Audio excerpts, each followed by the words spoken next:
Bharat Zimbabwe का एक ऐसा रोमांचक मैच वैसा क्रिकेट के 100 साल के इतिहास में कभी नहीं हुआ, क्योंकि मैच खत्म होने के बाद भी दर्शकों के समझ में नहीं आया कि आखिर हुआ क्या। ये वो दौर था जब जिम्बाब्वे कोई ऐरी गैरी टीम नहीं बल्कि ज्वाइंट किलर मानी जाती थी, जो बड़ी बड़ी टीमों को धूल चटा देती थी। और उस दिन उन्होंने सचिन, गांगुली, द्रविड़ सबको निपटा दिया, लेकिन एक भारतीय खिलाड़ी ने अपने दम पर हारी हुई पूरी बाजी बदल दी। मैदान पर टेंशन इतनी बढ़ गई कि हर ओवर, हर गेंद, हर रन जिंदगी और मौत की तरह महसूस हो रही थी। और रोमांच वो इतना बढ़ गया कि अंतिम गेंद पर भारत को 2 रन चाहिए थे। गेंद वाइड हो गई, लेकिन अफसोस उसके बावजूद भारत वो मैच नहीं जीत सका। आज भी लोग पूछते हैं ये कैसे हुआ, आखिर उस गेंद पर ऐसा क्या हुआ था। ये जानने के लिए वीडियो अंत तक जरूर देखना। जिम्बाब्वे के कप्तान एलिस्टर कैम्पबेल ने टॉस जीता और बल्लेबाजी करने का फैसला किया। ग्रांट फ्लावर और एंडी वॉलर की जोड़ी मैदान में उतरी और भारत की तरफ से गेंदबाजी की शुरुआत की ज्वागल श्रीनाथ ने। पहले कुछ ओवर दोनों बल्लेबाजों ने संभल कर खेला।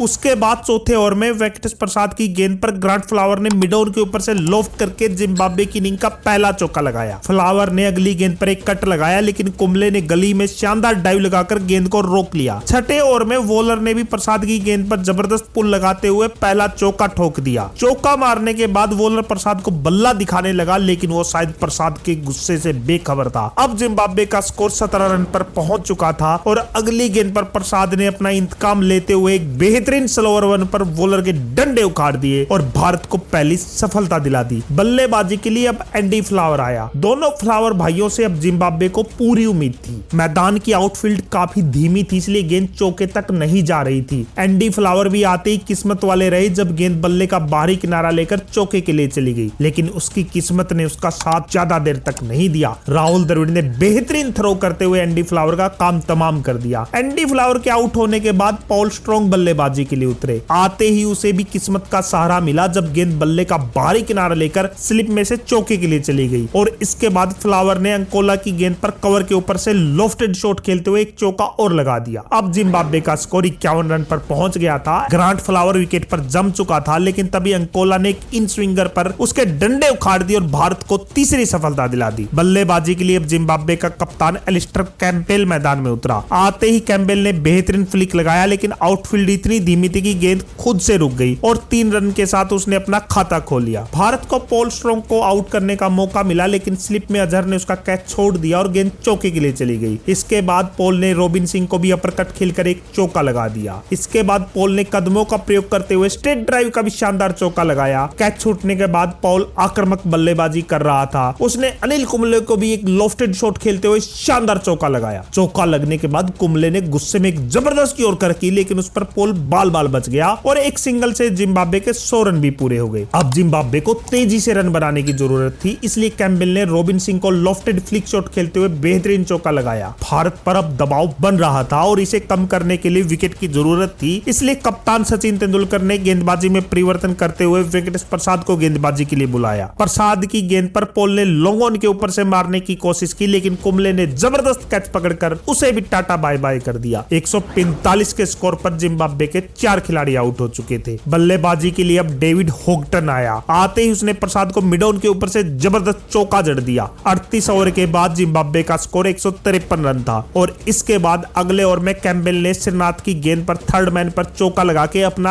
अर्धशतक पूरा कर दिया। 50 पूरी करने के बाद कैम्पबेल आक्रामक बल्लेबाजी कर रहा था, लेकिन श्रीनाथ की गेंद पर अजय जडेजा ने उसका एक शानदार कैच पकड़कर उसे वापस पवेलियन भेज दिया। अब गाय विट्टल बल्लेबाजी के लिए आया। डेविड होगटन आक्रामक बल्लेबाजी करने की कोशिश कर रहा था, लेकिन अनिल कुंबले ने उसे प्रसाद के हाथों कैच आउट करवा दिया। 179 के स्कोर पर जिम्बाब्वे के 6 विकेट गिर चुके थे। बल्लेबाजी के लिए मैदान में क्रेग एवन आया और आते उसने कट करके श्रीनाथ को एक बेहतरीन चौका लगाया। क्रेग एवन ने अगले ओवर में स्लोग स्वीप करते हुए अनिल कुंबले को भी खतरनाक छक्का लगा दिया। ये वो दौर था जब स्पिनर भी डेथ ओवर में गेंदबाजी करते थे। जिम्बाब्वे का स्कोर 200 के पार पहुंच चुका था। हालांकि अगले ओवर में प्रसाद ने विट्टल को अपनी गेंद पर कैच करके जिम्बाब्वे को 7वां झटका दे दिया। क्रेग एवन का साथ देने हीथ स्ट्रीक अब मैदान में उतरा। क्रेग एवन ने अगले ओवर में फिर से एक चौका लगा दिया। उसकी खतरनाक बल्लेबाजी अब भारतीय टीम को टेंशन में डाल रही थी। 50वें ओवर में नील कुंबले को फिर से एक पैर पीछे करके उसने जबरदस्त छक्का जड़ दिया। क्रेग एवन के पावर शॉट उस दौर में T20 की याद दिला रहे थे। इसके बाद अगली गेंद पर एवन ने सिर्फ एक टांग पर कुंबले को एक एक और जबरदस्त छक्के जड़ दिया। कुंबले जैसे बॉलर की धुनाई कर उसने बता दिया था कि आज जिम्बाब्वे को मैदान में हल्का न समझा जाए। उसके छक्कों ने पूरे स्टेडियम में उत्साह भर दिया था। जिम्बाब्वे का स्कोर अब 236 रन था। पारी की अंतिम गेंद पर उसने फिर से एक बड़ा शॉट खेलने की कोशिश की, लेकिन कुंबले ने उसे बोल्ड कर दिया। बोल्ड करने के बाद कुंबले का गुस्सा उस दिन देखने लायक था। 50 ओवर की समाप्ति के बाद जिम्बाब्वे ने भारत के सामने 237 रन का लक्ष्य रखा था और इस धीमी आउटफील्ड और मुश्किल पिच पर यह लक्ष्य बिल्कुल भी आसान नहीं था। लेकिन उस समय तक यह भी किसी को पता नहीं था कि यह मैच क्रिकेट इतिहास का सबसे रोमांचक और हैरत अंगेज मैच बन जाएगा। भारत की तरफ से सचिन तेंदुलकर और सौरव गांगुली की ओपनिंग जोड़ी मैदान में लक्ष्य का पीछा करने के लिए उतरी और जिम्बाब्वे की तरफ से गेंदबाजी की शुरुआत की एंड्रो ब्रेंडेस ने। पहली गेंद ऑफ स्टंप से काफी बाहर थी जो वाइड हुई और उससे भारत का खाता भी खुल गया। इसके बाद कप्तान सचिन तेंदुलकर ने एक बेहतरीन फ्लिक करके चौका लगाते हुए अपना खाता भी खोल दिया, लेकिन एंड्रो ब्रेंडेस ने सचिन को स्लिप में कैच आउट करवा के भारत को पहला झटका दे दिया। सचिन को आउट करने के बाद जिम्बाब्वे के खिलाड़ी ऐसे सेलिब्रेट कर रहे थे जैसे उन्होंने मैच ही जीत लिया हो। सचिन के आउट होने के बाद जवागल श्रीनाथ को पिच हिटर के रूप में भेजा गया, लेकिन आज पिच बल्लेबाजी के लिए आसान नहीं थी। हालांकि श्रीनाथ ने भी आते ही पिछला पांव बाहर निकाल के कड़ाकेदार चौका जड़ दिया, लेकिन एंड्रो ब्रेंडेस ने श्रीनाथ को बोल्ड करके भारत को दूसरा झटका दे दिया। सिर्फ 22 के स्कोर पर भारत के 2 विकेट आउट हो चुके थे। बल्लेबाजी के लिए भारत के पूर्व कप्तान मोहम्मद अजरुद्दीन मैदान में उतरे। भारत पर अब दबाव बढ़ चुका था। छठे ओवर में गांगुली ने फ्लिक करके अपना पहला चौका लगाया। उसके बाद गांगुली ने ब्रेंडेस को कवर पर एक शानदार चौका लगा के बता दिया कि उन्हें ऑफसाइड का भगवान क्यों कहा जाता है। लेकिन 9वें ओवर में ब्रेंडेस ने एक बेहतरीन यॉर्कर पर अजहर के डंडे उखाड़ के भारत को तीसरा झटका दे दिया। 40 के स्कोर पर भारत के 3 विकेट गिरने के बाद राहुल द्रविड़ गांगुली का साथ देने के लिए आए। द्रविड़ ने आते ही एक बेहतरीन फ्लिक करते हुए 2 रन लेकर अपना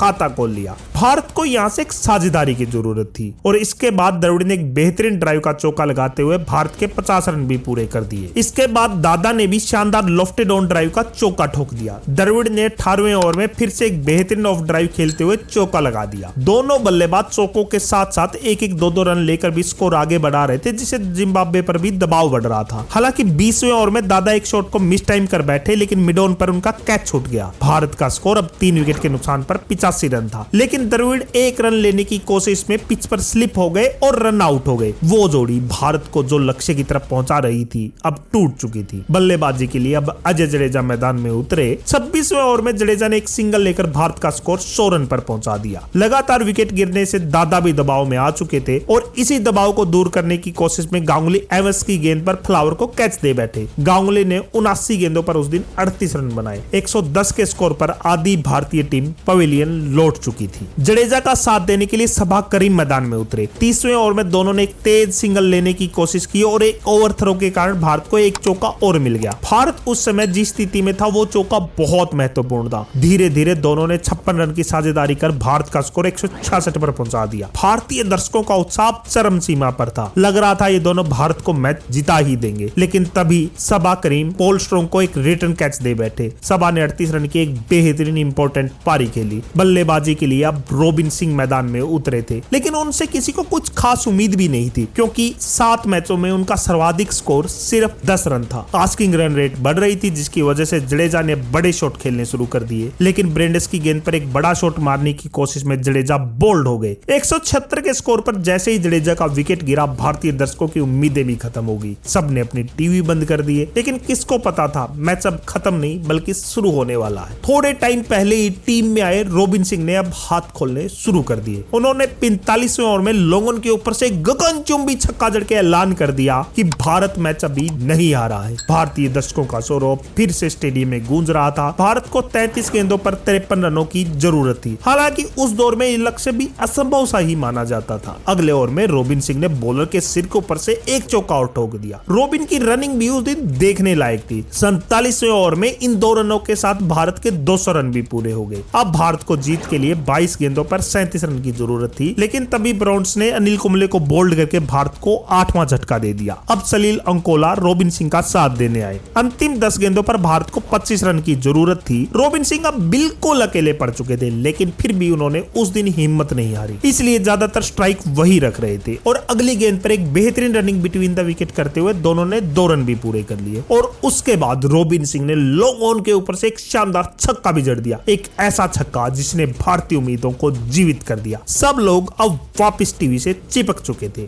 अंतिम 5 गेंदों पर भारत को 9 रन की जरूरत थी। अंकोला ने गेंद को लॉन्ग ऑन की तरफ खेलकर 1 रन लिया, लेकिन पता नहीं वापस क्यों क्रीज से निकले और उस कोशिश में वो रन आउट हो गए। अंकोला की इस बेवकूफी के कारण भारत का 9वां विकेट गिर चुका था। अंतिम 4 गेंदों पर 8 रन की जरूरत थी। वेंकटेश प्रसाद रोबिन सिंह का साथ देने मैदान में थे। ओवर की तीसरी गेंद पर रोबिन सिंह ने 1 रन लिया और उसके बाद प्रसाद ने भी 1 रन लेकर रोबिन को वापस स्ट्राइक पर दे दी। अब भारत को 2 गेंदों पर 6 रन की जरूरत थी। जो करना था रोबिन सिंह को अब करना था। हर हालत में भारत को अब चौका या छक्का चाहिए था और रोबिन सिंह ने अगली गेंद को पॉइंट के ऊपर से लॉफ्ट करते हुए शानदार चौका जड़ दिया। रोबिन सिंह ने उस दबाव में एक ऐसा शॉट खेला था जिसने जिम्बाब्वे के हौसले तोड़ दिए। ऐसा चौका जिसको हर एक भारतीय दर्शक सेलिब्रेट कर रहा था। अब अंतिम गेंद पर भारत को जीत के लिए 2 रन चाहिए थे। अंतिम गेंद 2 रन की जरूरत है। एंड्रो ब्रेंडिस की ये गेंद लेग स्टंप के बाहर, रोबिन सिंह गेंद को मिस कर गए लेकिन बाई के लिए भागे हैं। विकेट कीपर का थ्रो मिस कर गए लेकिन ब्रेंडिस ने नॉन स्ट्राइक पर डायरेक्ट थ्रो किया और robin Singh out. Robin Singh run out हो गए हैं, लेकिन अंपायर का इशारा वाइड गेंद का भी आ रहा है। भारत को 1 रन जरूर मिल जाएगा, लेकिन इस रन आउट के साथ भारत ऑल आउट भी हो गया है और इसी के साथ ये मैच टाई हो गया है। अंतिम गेंद पर जब 2 रन चाहिए थे, वेंकटेश प्रसाद बॉल फेंकते ही भाग पड़े,